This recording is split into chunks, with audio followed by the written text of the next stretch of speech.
I was aiming for 10, and they got lost in translation. Seriously, I wasn't looking for them, and they came, and I put them aside, and I have no idea where they went. But I had 12, and I lost 5. I don't know what happened to the 5. So, anyways, welcome to the D. Louise book series. I'm Christina, K-R-S-T-I-N-A. This is where we read books, talk about books, no special effects, no theme music, no fancy smancy stuff here. We read books and we talk about books. So I have inadequate thumbnails. But, so we have our top 7 Regency romances for 2025. If we had Romantic Times book review, we'd have a stack about 200 or 300, because they did 200 or 300 reviews every single month.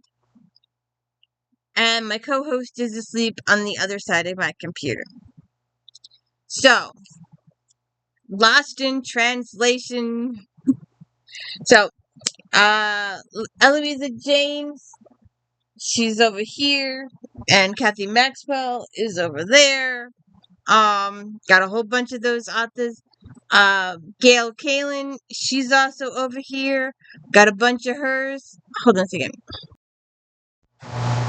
So, hey, so long as I'm doing this, let's see. Eloise, Mistletoe Christmas, a little late. The Duke of Greystone's Christmas Revelry is famous throughout the British Isles for its plays, dancing, magical grotto, and not to mention scandals leading to the marriage licenses he hands out like confetti. And this one is Hardly a Gentleman, with a naked guy on the cover. I'm going to do that one day. I swear it. I had it all lined up and then copped out. Naked guy on the cover. Desperate after her season comes to a spectacular, disastrous, and honorable, Miss Clara Verdery jumps into a carriage hired to take a housekeeper to Scotland. The Laird of Castle Levon has no interest in a wife, especially a love match. But when Caelan sees his new housekeeper, he changes his mind. Marriage to a delectable bookworm strikes him as a perfect arrangement. And then she turns him down. Oh, I picked that one up by mistake. Gail Calling. I like when she does these. Wait a second. The Wrong Bride.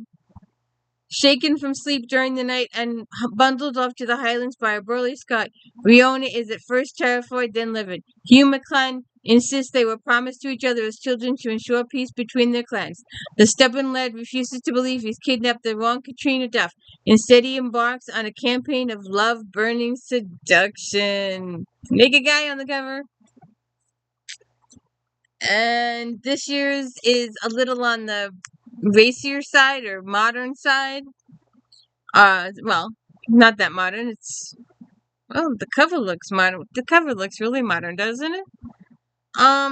For 250 years, the Featherstone women have defended their families and Harbor House. The building has sheltered and provided for them. The Revolution. Abigail Featherstone's husband died fighting the British invasion of New York. Harbor House provides her a way back to fight. She risked everything by spying on the redcoats quartered in the rooms above her tavern. Prohibition. After her father is jailed, flapper Lillian Featherstone gives up her college dreams to manage their historic family restaurant and Harbor House. The dangerous stand she takes against the mob that entangled her father is eclipsed by her forbidden romance with a charismatic Harlem jazz musician. And Laura Gerke, Bad Luck Pride. Third time's a charm for Lady Matheson. It's hard. It better be. Her first engagement has failed elopement. The second ruined by gossip about the first. Resigned to be a disgraced spinster, no one is more surprised than Kay when an American millionaire offers her a hand. Just when she's convinced she will finally make it down the aisle, the scoundrel who broke her heart arrives with his own fiancée. Okay. He's back with his fiancée. He can't want you back because he's back with the fiancée, right? Devlin has finally become a success. He has wealth, connections, and a lovely bride-to-be, and he won't let an old frame delay all his hard work. But it turns out that time has not dampened his grudge towards Kay or the desire that sparks between them. Oh, good God. But he's got a fiancée. All right, Miss Maxwell. I had to pick these up. The Chattered and Curse, just to talk about them a little bit. I never could get that price tag off. I never could get that price tag off. The Chattertons. Naked guy on the cover. They call him Lord Lion, proud, determined, and cursed. He is in need of a bride, but if he falls in love, he dies. His fervent hope is that by marrying and having a son without love, perhaps he can break the curse's charms forever. Enter beautiful Thea Martin, a duke's headstrong errant daughter and society's most brilliant matchmaker. When a chatting male falls in love, strike his heart with fire from above. Portia McLean believes she is beyond love and marriage. Then one moonlit night, while attempting a daring masquerade in a desperate bid to protect her family, she finds herself swept off her feet by a powerful stranger. But what will he do once he discovers she has betrayed him? Naked guy on the cover. The Devil's Heart. They call her the untamable Lady Margaret Chatham, spurned every suitor for her hand, vowing never to marry. The only way to break the curse plaguing her family for 2 centuries is the ultimate sacrifice. But now her brothers' lives are in danger. Determined to save them, she risks her very soul by traveling into the heart of the Highlands to battle a force that has transcended time. Heath McLachlan is not superstitious. Laird of the most independent, non-conforming, madly infuriating clan ever to grace Scotland. He believes he has his hands full, and then a woman lauded as one of the most beautiful in England arrives at his doorstep. What's he gonna do? A touch of steel. From the moment the intermittent Mr. Steele almost kissed her on Dublin Street, her world was forever altered. He commands the respect of rogues and nobles alike, and Gwendolen owes him a favor. She believes he owes her a kiss. Beckett is a lone wolf, however, he needs Gwendolyn to discover the secrets of his past. He has no choice but to seek her help, even though she transcends the walls he carefully erected around his heart. Does she break through, or what? Alright. The hazards to the Duke's heart. I've got tons of Miss Jeffries back here. Napoleon's war has ended and English captives detained for years in a French fortress are finally released. Returning to London, he no longer recognizes and faces astonishing changes in his own family. Lord Jonathan Leeton learns he has inherited a dukedom, but the nobleman carries the guilt of having wronged his late mentor. Now he vows to fulfill his promise to find a suitable match for the man's daughter Victoria, even if it takes offering a non-existent dowry to spark her interest in him. The Golden Lord, Mary Jo Putney. She's over here too. I have tons of Mary Jo Putney. England, 1803, the oldest foster child of the Earl and Countess Tremaine.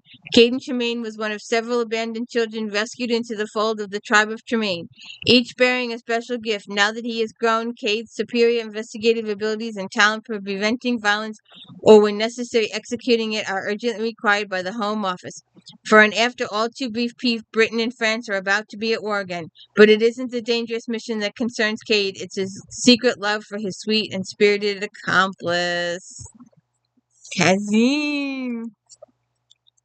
Kazim has always felt a sharp, deep connection to Cade, whose very presence warmed her heart, yet they are not blood. Though they are not blood, their family relationships led her to suppress her love for him. They got to get past that now. Alright, we've read this. Check my video out for this. I'm gonna read the new one. The new one is out or just came out, and we'll look for it in a couple of months. Remember when? And I did few of them. There's a few of these. Wait a second. Oh, I had this mixed up with the Someone series. But we read this on my channel, so go check it out. The Dowager Countess Stratton Clarissa Rainey Greenfield has just presented her younger daughter to the ton. Oh, we've done that. We've done those families. I wonder if are they simply no? Those are the Berwicks, aren't they? Berwicks. Well, because I read this, so I remember it. The Dowager Countess of Stratton, Clarissa Rainey Greenfield, has just presented her younger daughter to the ton, and the rest of her life belongs only to herself. She returns to Ravenwood, including to spend the summer alone there, but summer has other plans for her. Born a gentleman, Matthew Taylor has chosen to spend his life at the village carpenter. Growing up, he and Clarissa were close, dangerously so in the family modest fortune. As a young man, he would never been a suitable match for the daughter of a wealthy Greenfields, married Caleb Webb, the Earl of Stratton, soon to married another, though he was widowed soon after. Now everything is different. Clarissa has already lived the life expected of her by society, and Matthew was attractive and intrigued as he was when they were young. So, I'm trying to think. They were Remember Me and Always Remember the Others. Okay. And I was thinking of the Westcott series, but it ties to the Bedouins. I'm almost positive this ties to the Bedouins. And we did the Westcotts, and we did the Bedouins. And I've done all of these. I love Mary Bello a lot. Now, a couple of months ago, and if you haven't watched them all, go back and watch them all. There's like over 35, 40 videos. We didn't do this branch. And I will probably get over to the Barnabys at some point. I didn't do the Barnabys. And the book for 2025 was a Barnaby. Stephanie Lawrence, The Murder of Thomas Cardwell. Inspector Stokes and the Adaires are once again called upon to solve a baffling mystery, a quest that will lead them from the highest of society to the death and pursuit of a killer. A touch of madness, a touch of romance adds spice to the engaging tale set to miss timeless elegance of the Regency era.